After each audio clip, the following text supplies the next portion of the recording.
시청자 여러분 안녕하십니까? VOA 뉴스투데이 시작합니다.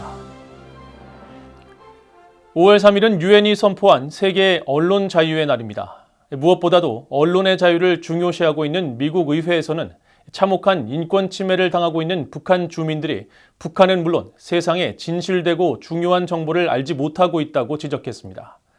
그러면서 북한 주민들을 위한 정보 유입을 증진하기 위한 미국의 역할을 촉구했습니다. 첫 소식 이조은 기자가 보도합니다. 언론의 독립성과 진실을 밝히려는 언론인들을 상기시키기 위해 유엔이 지정한 5월 3일 세계 언론 자유의 날을 맞아 미국 의회 의원들은 그 중요성을 강조하면서 언론의 자유가 없는 북한의 문제를 정면으로 지적했습니다. 상원 외교위원회 동아태소위원장인 민주당의 벤홀런 의원은 VOA 기자와 만나 북한 내 심각한 정보 통제 문제, 특히 주민들의 정보를 박탈하고 있는 북한 정권을 비판했습니다. North Korea is one of the most closed societies, widespread repression and no freedom of the press. And that means the people of North Korea are deprived of the truth and the facts and important information.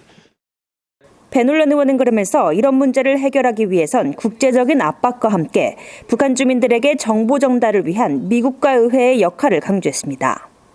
One, we should continue to build international pressure on the North Korean regime to end their abuses. Second, we should do everything we can to try to find other ways to get information. 상원 인권 코커스 공동의장인 민주당의 크리튼브링크 의원은 최근 한국 윤석열 대통령의 상하원 합동회의 연설을 언급하면서 북한 내부 목소리를 세상에 알리는 것이 시급하다고 강조했습니다. The United States just welcomed to our Congress the president of South Korea, who gave a truly compelling address, both about the ongoing human rights violations of the DPRK regime and the urgent need for us to hear the voices of those within North Korea who are seeking to escape the repression of the regime. 공화당 중진인 척 그레슬리 상원 의원 역시 북한 정권에 의해 억압받고 있는 북한 주민들도 변화해야 한다면서 주민들의 적극적인 정보 요구의 중요성을 강조했습니다.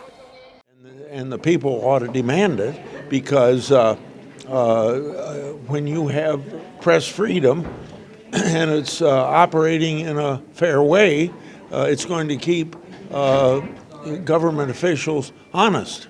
And so the people of Korea should want a free press and have them investigate what's going on in government and expose it if there's some wrongdoing. 의원들은 특히 북한 내 정보 자유 문제는 인권이라는 더 큰 차원에서 다뤄져야 한다면서 미국과 국제사회는 북한 인권 문제를 끊임없이 제기해야 한다고 강조했습니다. VOA 뉴스 이조은입니다. 북한의 언론 현실을 직접 겪은 탈북민과 전문가들은 세계 언론 자유의 날을 맞아 북한이 여전히 세계 최악의 언론 자유 탄압국이며 탄압이 갈수록 더 악화되고 있다고 지적했습니다. 탈북민 출신인 이현승 글로벌 평화재단 연구원은 VOA에 북한에 있을 당시 언론 자유의 개념조차 생각하지 못했다면서 북한은 언론의 자유를 논하기 위해 목숨을 잃을 각오를 해야 할 정도로 언론 탄압은 가혹하다고 밝혔습니다. 탈북민 출신인 박지연 진검다리 대표도 북한은 언론 박해가 있는 21세기 최악의 인권유린 국가라면서 북한 당국이 반동사상 문화배격법 등을 통해 주민들의 표현과 사상을 통제함으로써 자신들의 정치적 이득을 취하고 있다고 비판했습니다. 미국의 언론학자인 로버트 보인턴 뉴욕대 교수는 북한 당국의 변화를 촉구하고 강제하는 국제적 노력을 계속하는 동시에 해외 정보가 북한으로 원활하게 유입될 수 있도록 비정부 기구나 인권단체에 대한 지원을 확대해야 한다고 강조했습니다. 로버트 킹 전 국무부 북한인권특사도 미국의 소리 VOA 방송 등 북한에 정보를 전달하는 매체가 정보 유입에 매우 중요한 역할을 하고 있다면서 북한 관련 정보를 다루는 언론기관에 국제사회가 투자를 강화해야 한다고 제언했습니다. 국제언론감시단체인 국경없는기자회가 올해도 북한이 언론자유지수에서 최하위를 기록했다고 밝히고 북한은 헌법에 언론자유 보장을 명시하고 있지만 이를 철저히 무시하고 있다고 비판했습니다. 세드릭 알비아니 국경없는기자회 동아시아 지부장은 2일 30주년을 맞은 세계 언론자유의 날과 관련해 북한의 언론자유 실태에 대한 VOA의 논평 요청에 이같이 밝혔습니다.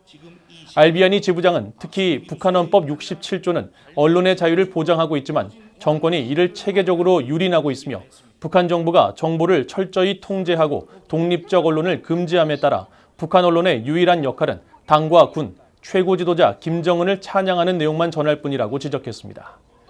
국제인권단체 휴먼 라이츠 워치도 이날 VOA에 북한은 김일성이 권력을 잡은 이후 지난 75년 동안 단 하루도 언론의 자유를 누린 날이 없다며 북한은 전 세계에서 언론의 자유가 최악인 가장 어두운 구멍과 같은 곳이라고 비판했습니다. 북한과 중국의 접경 도시인 중국 단둥 세관 야적장이 화물을 실은 트럭으로 보이는 물체들이 가득한 장면이 포착됐습니다. 북한이 신종 코로나 바이러스 사태로 국경을 봉쇄한 이후 처음 있는 일인데 육로를 통한 두 나라 간 무역이 약 3년 만에 재개된 것인지 주목됩니다. 함지아 기자가 보도합니다. 중국 단둥과 북한 신의주를 연결하는 조중의교 인근 중국 측 세관 야적장을 촬영한 1일자 플래닛랩스의 위성사진에 여러 물체들이 포착됐습니다. 가로 약 100m, 세로 60에서 80m인 이 지대는 북한 당국의 국경 봉쇄가 있기 전까지만 해도 신의주로 들어가기 위해 야적장에 대기하는 컨테이너 트럭들로 북적이던 곳입니다. 그러나 신종 코로나 바이러스 사태 이후 차량 한 대 보이지 않는 상태가 지속돼 왔는데 지난달 30일부터 분주한 모습이 포착된 것입니다. 트럭이 활발하게 드나들던 과거와 동일한 장면이 관측됐다는 점에서 해당 물체가 북한으로 들어가는 트럭일 가능성이 높아 보입니다. 이 물체들이 화물을 실은 트럭이라면 육로를 이용한 북중 무역이 3년여 만에 재개됐다는 해석이 가능합니다. 앞서 데일리 NK 등 북한 전문 매체는 현지 소식통을 인용해 최근 북한 당국이 신의주 세관 모든 부서의 업무를 정상화하라는 지시를 내렸다고 보도했습니다. 또 중국 세관이 지난달 초 중국 물류회사 소속 화물트럭 운전기사 등에게 도강증을 발급한 사실을 근거로 신의주 단둥 간 도로에 완전 개통이 임박했다고 전했습니다. 이런 가운데 중국에서 열차로 건너온 화물을 격리해온 북한 의주 비행장에는 화물이 거의 없는 것으로 나타났습니다. 단둥 신의주 간 트럭 통행 재개와의 연관성이 주목됩니다.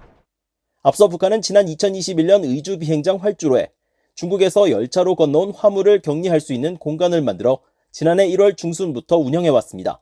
그런데 올해 3월부터 이곳에는 화물이 점차 줄기 시작하더니 1일 현재 의주 비행장에선 활주로 중심부와 남쪽 한켠에 소량의 화물만 포착됐습니다. 의주 비행장 내 화물량 감소는 격리 기간이 기존 3개월에서 대폭 줄어들었거나 의주 비행장 격리 없이 수입 화물을 곧바로 북한 내륙으로 보냈기 때문일 가능성도 있습니다. 하지만 북중 무역이 지난해 말부터 꾸준히 늘고 있다는 점에서 열차를 이용한 화물 유입이 중단됐을 가능성은 낮아 보입니다. 실제로 북중 교역액은 최근 매달 큰 폭으로 증가하면서 북중 무역 규모는 지난해 9월 이후 6개월 연속으로 매달 1억 달러를 넘기고 있습니다. VOA 뉴스 함지아입니다. 미국과 한국, 베트남 3국 협력이 경제 외에도 안보 분야로 확대되고 있다고 마크 네퍼 베트남 주재 미국 대사가 밝혔습니다. 네퍼 대사는 또 남중국해 해상 안보가 베트남은 물론 미한 양국에도 매우 중요하다고 강조했습니다. 안소영 기자가 보도합니다.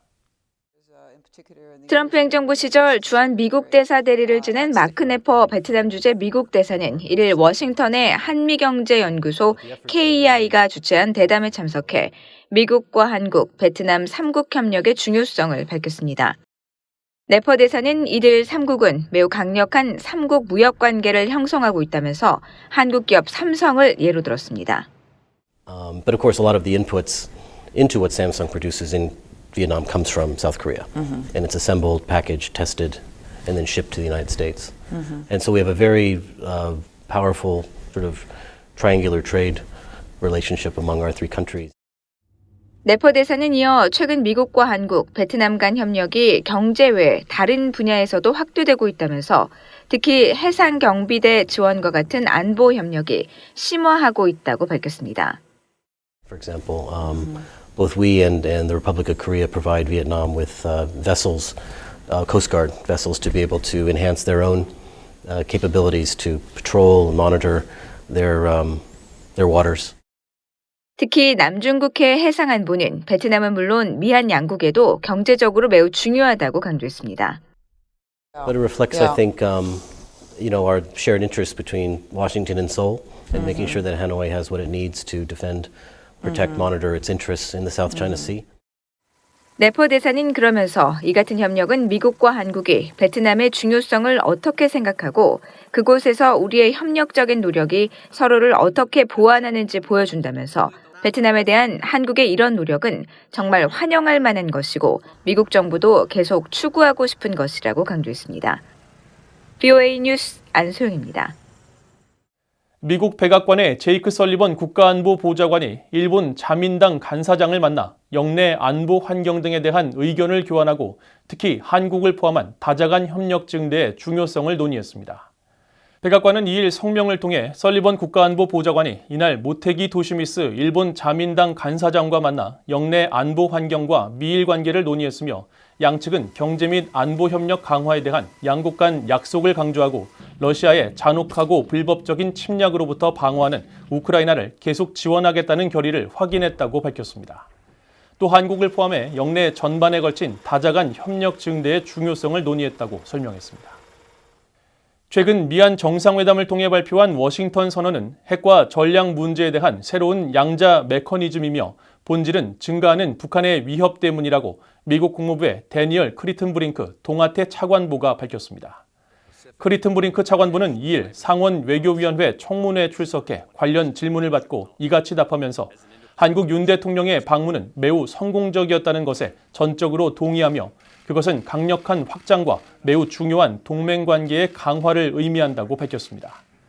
이어 워싱턴 선언 발표는 북한의 위협이 전례 없이 커지고 있기 때문이라고 지적하면서 북한은 탄도미사일을 계속 발사하면서 무책임하고 위협적인 언사로 한국과 미국을 위협하고 있다고 지적했습니다.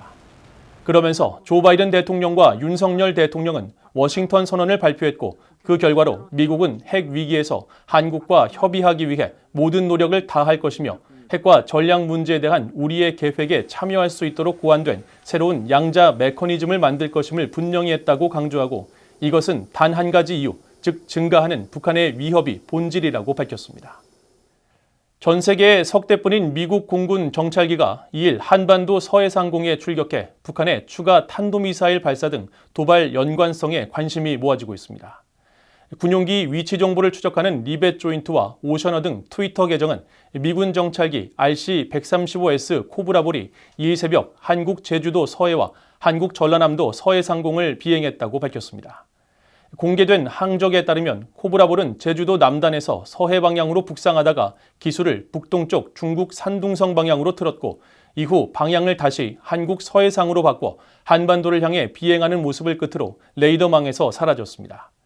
전 세계의 석대뿐인 코브라볼은 탄도미사일 감지와 추적에 특화된 정찰기로 먼 거리에서도 탄도미사일 발사 징후를 포착하고 미사일 궤적을 추적할 수 있습니다. 코브라볼은 지난 3월 북한이 대륙간 탄도미사일 ICBM과 단거리 탄도미사일 SRBM 2발을 발사한 시점에 한반도 동해상을 비행했었습니다. 이상으로 VOA 뉴스투데이를 모두 마칩니다. 시청해주신 여러분 고맙습니다.